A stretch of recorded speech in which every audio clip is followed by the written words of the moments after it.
दोस्ती जो थी वो निभाई जा चुकी है।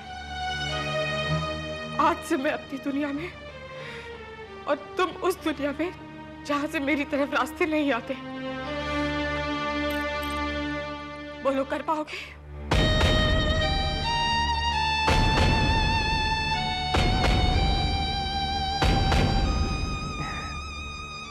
मुश्किल था, पर यह शर्त तुम फिर भी हार गई।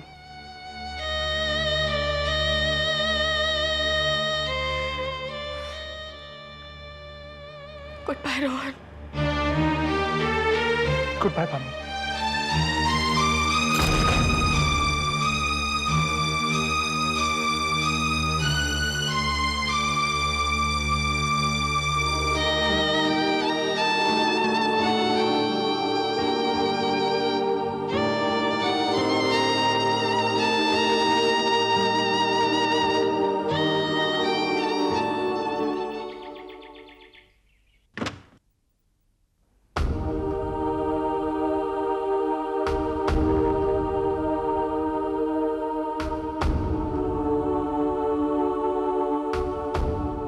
तुमसे कुछ सवाल पूछने थे।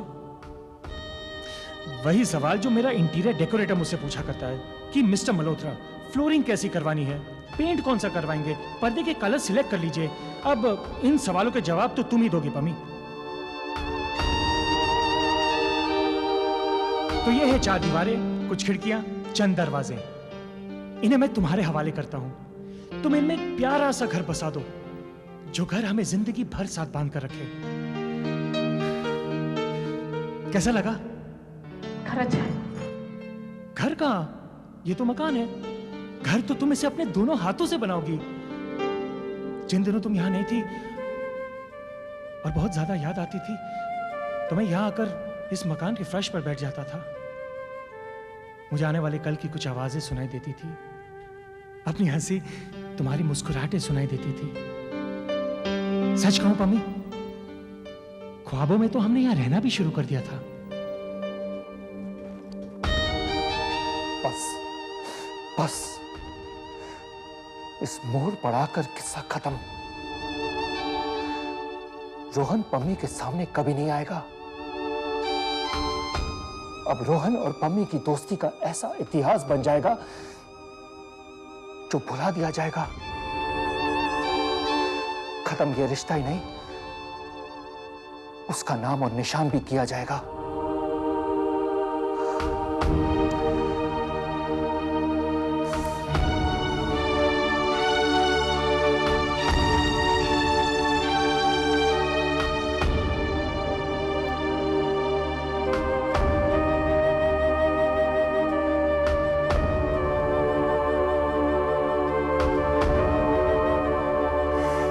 पम्मी एंड रोहन मल्होत्रा,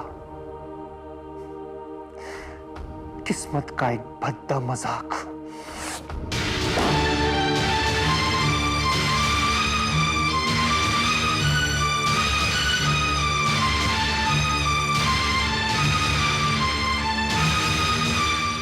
रास्ते अलग अलग करने की बात की गई है, तो लो,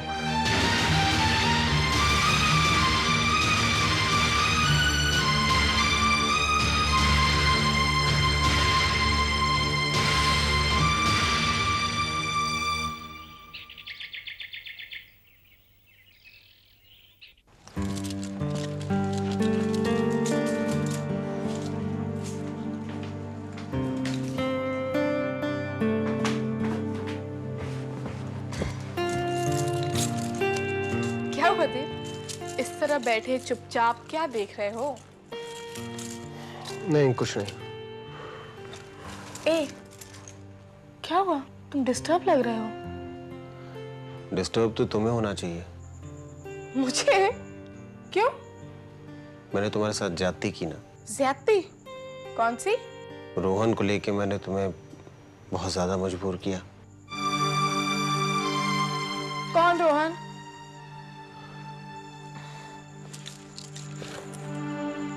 तुम जिस रोहन की बात कर रहे हो ना देव, उसे तो मैं भूल भी चुकी हूँ। जाहिर नहीं कर रही हो तुम, लेकिन ये कहते हुए तुम्हारा दिल भर तो आया होगा। बिल्कुल भी नहीं।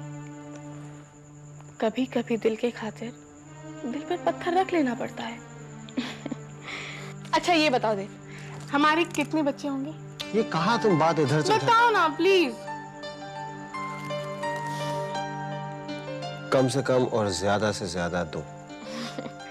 मान लो कि अगर ऐसा हो, भगवान ना करे, कि फर्स्ट डिलीवरी के वक्त कोई कॉम्प्लिकेशन हो जाए और डॉक्टर तुमसे ये कह दे कि दूसरे बच्चे के रिस्क मत उठाइए, तो क्या देव तब भी तुम दूसरे बच्चे के लिए जिद करोगे? बिल्कुल नहीं पम्मी, मैं अपने प्यार और अपनी पम्मी के लिए कोई भी परहेज कर सकता हूँ। तो देव, रोहन को अपनी जिंदगी से अलग करना वैसा ही एक परहेज था। प्लीज देव, आज के बाद हमारी जिंदगी में रोहन का जिक्र कभी मत करना। वजह चाहे जो भी हो, वो हमारे प्यार के बीच आ रहा था, न चाहते हुए भी मेरे देव के दर्द की वजह बन रहा था। और अपने देव के माथे से परेशानी की लकीर को मिटाने के लिए पम्मी किस हद तक जा सकती है, इसका तुम अंदाजा भी नहीं लगा सकते। इतना प्यार मत करो मुझे पम्मी कि मुझे कॉम्प्लेक्स हो जाए।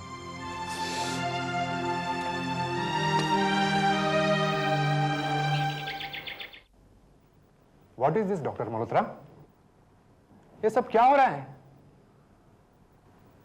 यहां से इमीडिएट ट्रांसफर की रिक्वेस्ट। मुझे हफ्ते भर में लंदन छोड़ना है। लेकिन क्यों? ये देश अचानक परदेश हो गया है।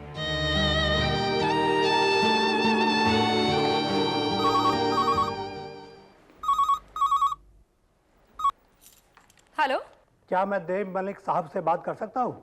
जरूर कर सकते हैं। आपका नाम क्या है? मैं पटेल। क्या आप बता सकते हैं कि आपको उनसे क्या काम था? मैं एस्टेट एजेंट हूँ। मलिक साहब को कल एक घर बहुत पसंद आया था, उसी मैटर पर बात करनी थी। 1 मिनट। ये देव घर किसके लिए ले रहा है? देव, देव तुम्हारा फोन है। कहीं अपने लिए और मेरे लिए तो नहीं ले रहा? हाय, क्या हुआ? किसी पटेल का फोन। हाँ, हेलो मिस्टर पटेल। क्या लकी आदमी है आप मलिक साहब, क्या किस्मत पाई है आपने। मिस्टर पटेल, मुझे तो लगता था कि आप ब्रोकर हैं, आप तो ज्योतिषी निकले। मैं ब्रोकर पटेल ही हूँ। सर, आपको जो घर पसंद आया था उसके मालिक को ना जाने क्या हो गया। वो घर आज कौड़ियों के भाव बिक रहा है। मिस्टर पटेल, अगर वो घर मुझे मुफ्त में भी मिला तो भी नहीं लूंगा। कमाल है मलिक साहब, कल तक तो आप। मिस्टर पटेल, उस बीते हुए कल से मेरा आज कोई ताल्लुक नहीं रखना चाहता। बहुत बहुत शुक्रिया, थैंक यू। ये घर किस लिए ढूंढ रहे थे तुम? देव और पम्मी की मोहब्बत के लिए। मतलब? झिलमिल सितारों का आंगन होगा। मैं कुछ समझी नहीं। वो क्या है ना अनु, मोहब्बत तुम्हारी समझ में जरा देर से ही आती है। मैं और पम्मी लंदन में अलग घर बसाएंगे, वहीं रहेंगे हम दोनों के दो। इसका मतलब तुम दोनों ये घर छोड़ दोगे और लंदन में ही कहीं और जाकर रहोगे? लेकिन क्यों, क्या वजह है इसकी? मोहब्बत,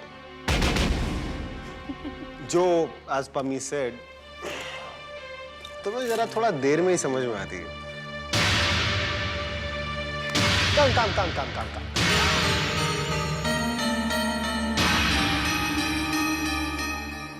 ऐसा नहीं हो सकता, नहीं हो सकता ऐसा।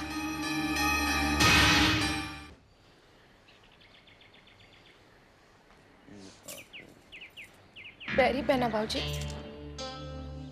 जिंदे रहो पुत्र, तेरी आंखों में आंसू क्यों तैर रहे हैं?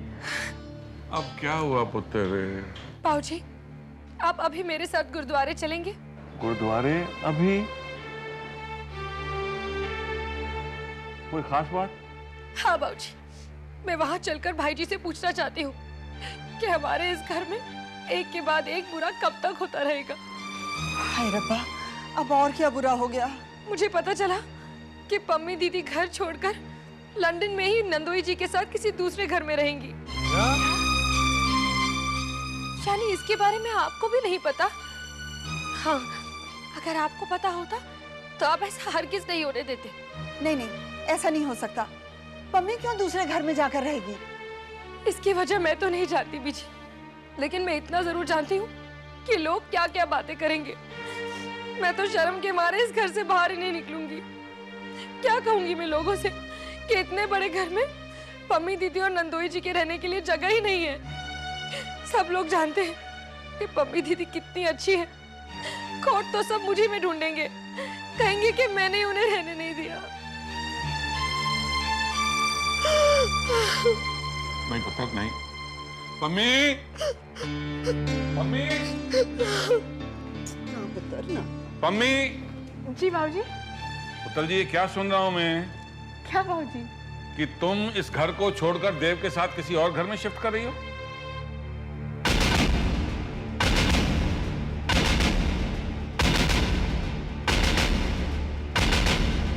पुत्र, मैं तुझसे पूछ रहा हूं। जी बाबूजी। बस अब एक ही कसर बाकी बची थी। तेरे हाथों भी इस घर का कुछ बुरा होना था। ऐसा क्यों कह रही है बीजी? नहीं कहते पुत्र जी, पर बात तो वही है ना। अगर लंदन में रहते हुए तुम दोनों बाहर रहोगे तो बिरादरी वाले पता है कितनी बातें करेंगे। एक मिनट बाबूजी, पहले आप लोग गौर से मेरी बात सुन तो लीजिए। ओवर रिएक्ट क्यों कर रहे हैं आप लोग? अगर यहाँ लंदन में मैं और देव किसी दूसरे घर में जाके रहते हैं तो ऐसी कौन सी आफत आ जाएगी? पुत्र जी, मैं हाथ जोड़ता हूं, अगर आपने इस घर में नहीं रहना है तो रब दा वास्ता है तुम दोनों चंडीगढ़ चले जाओ। भाई बिजनेस में नफे नुकसान की बात तो कोई बात नहीं, मैं सह लूंगा, लेकिन कोई इस घर की ओर उंगलियां उठाए तो पुत्र तेरे बाबूजी तो बिल्कुल कंगाल हो जाएंगे। ठीक है बाबूजी, अगर मेरा और देव का किसी और घर में जाकर रहना इतना बड़ा इश्यू बनता है तो इन हालात में मैं और देव चंडीगढ़ तो नहीं लौटेंगे। और आप कहते हैं तो इसी घर में रहेंगे।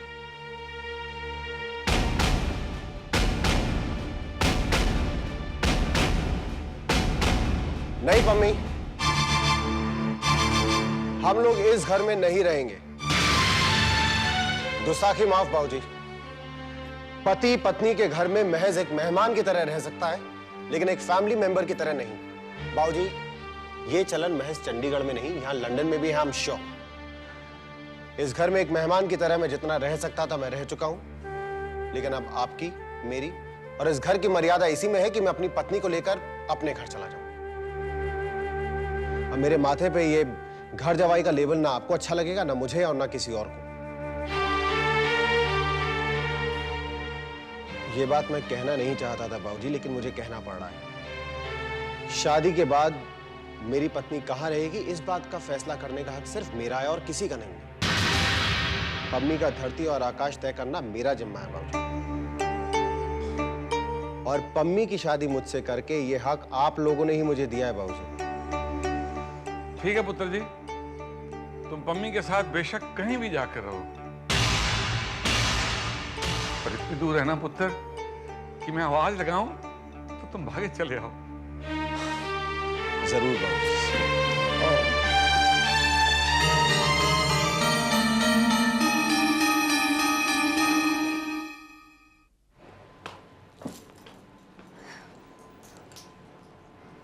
तुम्हें पता है सैम, पम्मी दीदी दिवाली के बाद घर शिफ्ट कर रही है। तो का क्या मतलब है? मैं बता रही हूं। मैं तुम्हें कुछ बताऊं? जितना इंटरेस्ट तुम देव और पम्मी दीदी की जिंदगी में ले रही हो ना, उसका 50% भी अगर तुम अपनी जिंदगी पर गौर करोगी तो ज्यादा खुश रहोगी।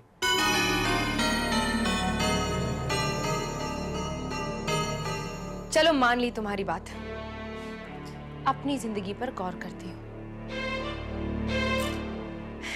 करवा चौथ के लिए तुम मुझे क्या गिफ्ट दे रहे हो? किस बात का गिफ्ट? हर पति अपनी पत्नी को करवा चौथ पर कोई गिफ्ट देता है। पहले मैं तुम्हारा पति तो बन जाऊं, फिर गिफ्ट भी दे दूंगा। हमारी तो सिर्फ शादी हुई है अनु, हम पति पत्नी कहाँ हैं? और तुम बेकार में ये करवा चौथ का व्रत रख रही हो।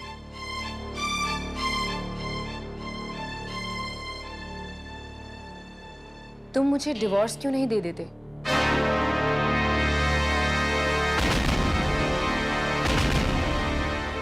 जब तुम मुझे अपनी पत्नी समझते ही नहीं हो और तुम्हें मुझसे कोई खुशी हासिल नहीं है, ना पर्सनल लाइफ में मैं तुम्हारे कोई काम आ सकती हूँ और ना ही बिजनेस में तुम मुझे अपनी कोई मदद करने देते हो, तो फिर हमारे रिश्ते का फायदा क्या है?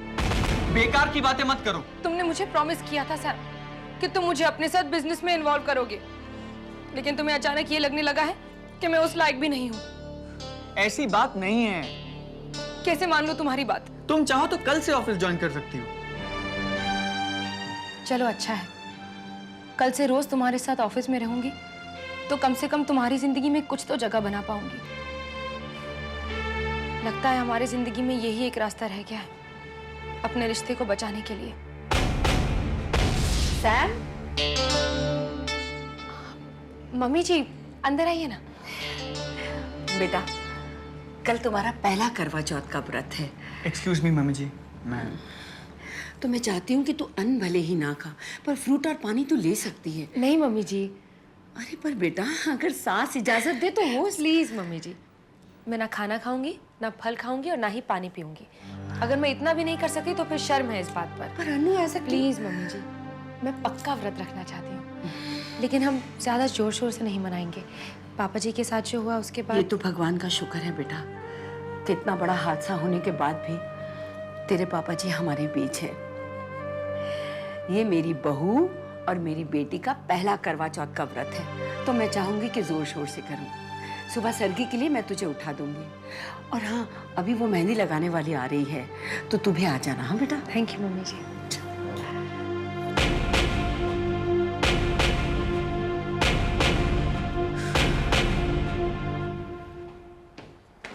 तेजी, जी बीजी। तेजी तू ये करवा चौथ का व्रत रख रही है? बीजी, इतना बेमानी सवाल तो आपने आज तक नहीं पूछा। नहीं, वो ऐसे ही मेरी बात तेरे बाबूजी से हो रही थी।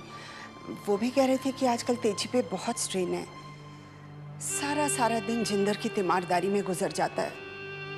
उसका रोजमर्रा का रूटीन किसी भी बड़े से बड़े व्रत से कहीं ज्यादा कठिन है। ऐसे में अगर वो चाहे तो बेशक ये व्रत ना रखे।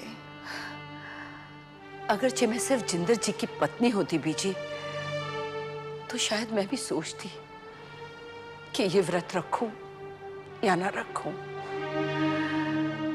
पर मैं उनके बच्चों की मां भी हूं, और वो बच्चे रोज बड़ी उम्मीद से अपने पापा के चेहरे को टटोलते हैं कि कितनी प्रोग्रेस हुई। वो अपने पापा को बोलता हुआ, चलता हुआ देखना चाहते हैं बीजी। तो अपने बच्चों की उम्मीद के खातिर ये करवा चौथ निहायत जरूरी है। आज तक मेरा कोई करवा चौथ इतना जरूरी नहीं था बीजी।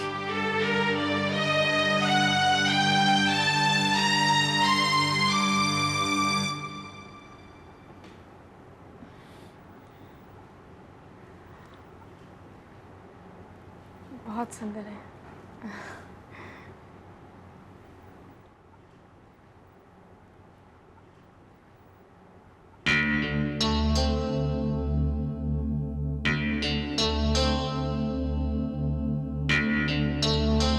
और कोई जाने या ना जाने पम्मी, लेकिन तुम्हें तो पता ही होगा कि मैं ये मेहंदी किसके नाम की लगा रही हूँ। एक बोरिंग नॉवल भी तुमसे ज्यादा दिलचस्प होगी अनु। अब अगर मुझे वक्त बर्बाद करना ही है तो मैं उसमें क्यों ना करूं। और वैसे भी मुझे रत्ती भर भी इंटरेस्ट नहीं है कि तुम किसके नाम पर क्या कर रही हो और क्या नहीं। Thanks mummy. अच्छा किया तुमने मुझे बता दिया कि मैं तुम्हारे लिए बोरिंग हो गई हूँ। इसका मतलब ये कि अब मुझे पहले से ज्यादा मेहनत करनी पड़ेगी ताकि तुम्हारी दिलचस्पी मुझ में बराबर बनी रहे। अनु, दिवाली के बाद तो मैं अपने घर चली जाऊंगी, फिर तुम्हारा और मेरा तो वास्ता ही नहीं पड़ने वाला। तुम घर छोड़ भी दोगी ना मम्मी, तब भी मैं तुम्हारा पीछा नहीं छोड़ने वाली।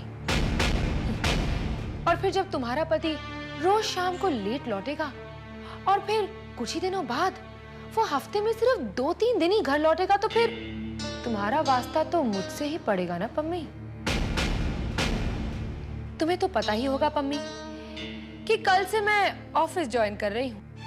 इसका मतलब ये कि कल सुबह 9 बजे से लेकर शाम को 6 बजे तक मैं तुम्हारे पति यानी कि देव के साथ ऑफिस में रहूंगी। फिर बचा कुचा थका हारा तुम्हारा बेचारा पति तुम्हारे पास तो सिर्फ शाम को ही घर लौटेगा। इसलिए पम्मी, तुम देव के नाम का अपने इस करवा चौथ के व्रत को अपना पहला नहीं बल्कि अपना आखिरी करवा चौथ का व्रत मानकर चलो।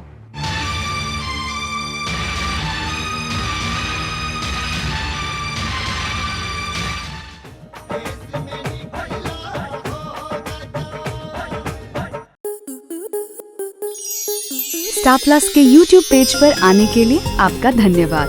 अपने फेवरेट शोज देखने के लिए subscribe to Star Plus YouTube page and hit the bell icon.